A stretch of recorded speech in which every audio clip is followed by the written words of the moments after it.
quer ser crente demais. Vou jejuar a semana toda. Não sabe o que é jejuar até meio-dia, meu irmão. Não vai aguentar.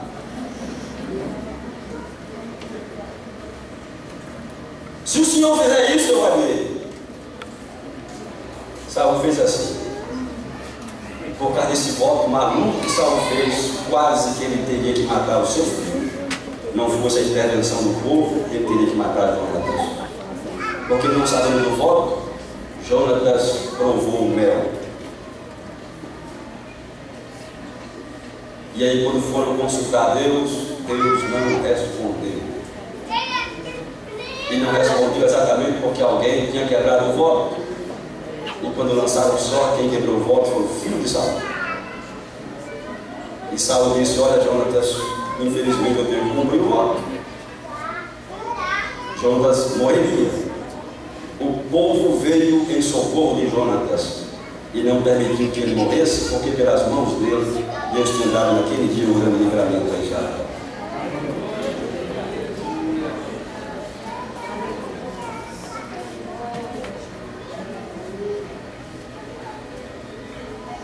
Ainda no capítulo de número 14,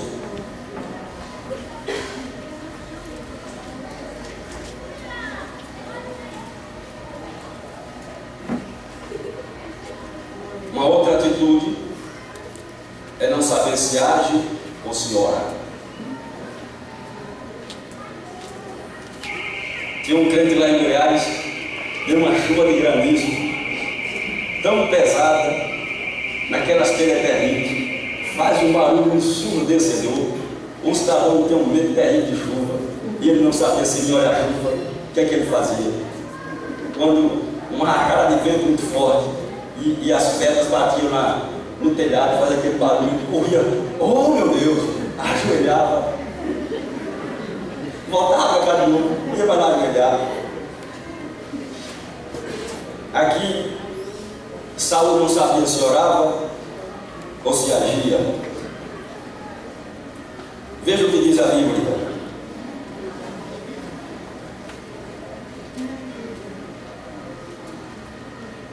Capítulo de número 14, 18. Saul disse a Aías: traze aqui a arca de Deus, porque naquele dia ela estava com os filhos de Israel.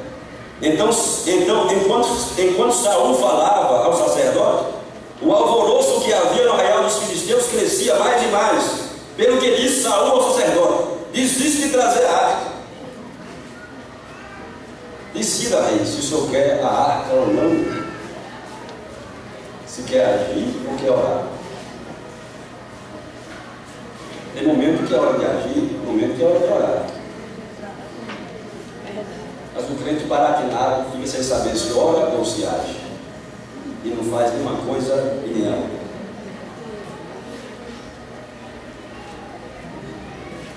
Uma outra atitude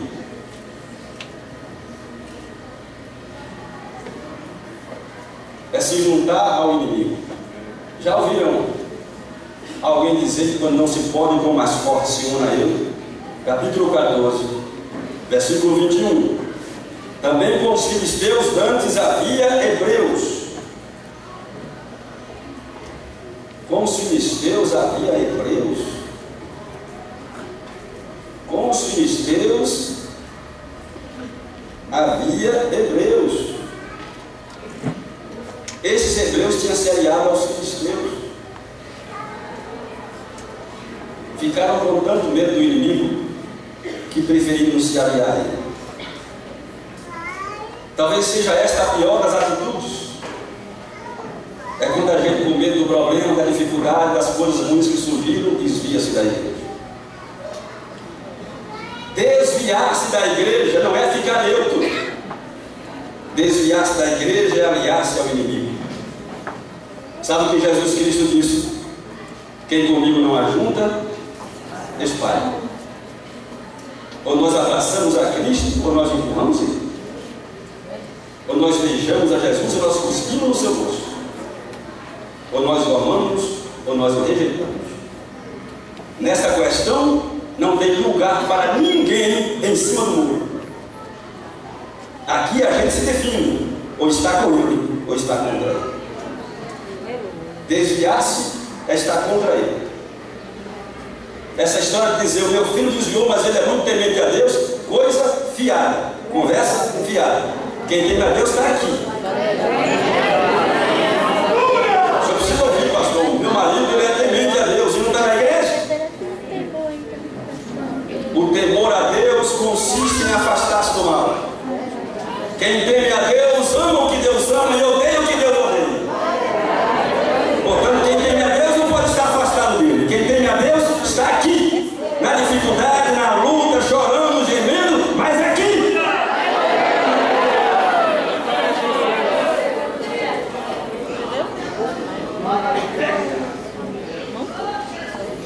Mas preste atenção.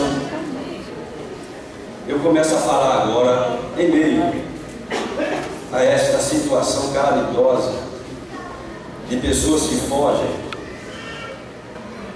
de pessoas que se desviam, de pessoas que se afastam.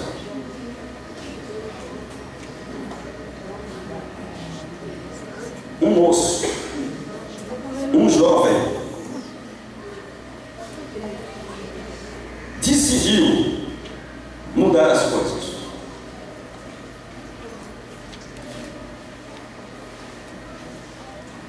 Se você olhar o capítulo 13, versículo 15: então se levantou Samuel e subiu de Gilgal a Gibeá de Benjamim. Logo Saul contou o povo que se achava com ele, cerca de 600 homens.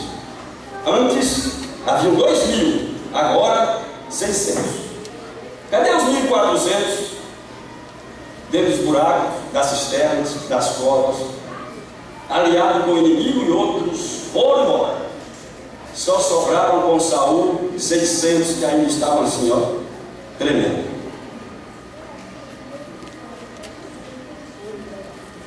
Ainda havia um outro problema muito grave.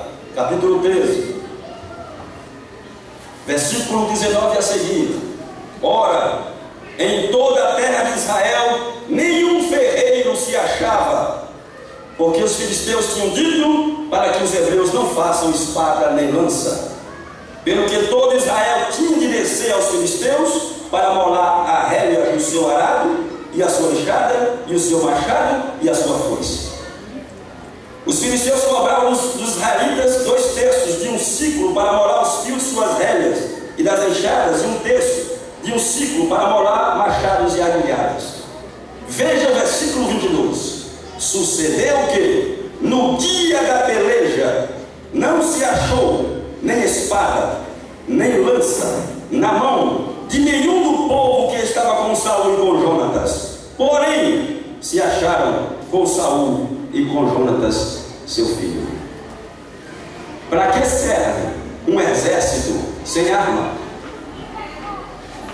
Para que serve um exército desarmado? No dia da peleja, nem espada nem lança havia na mão de nenhum soldado. Talvez por isso se esconderam, talvez por isso fugiram, talvez por isso se meteram nos buracos, porque não tinham armas.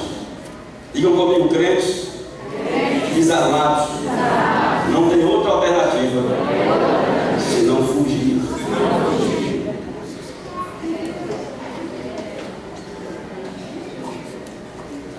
A Bíblia nos ensina a tomarmos toda a armadura de Deus. Carta que Paulo escreveu aos Efésios.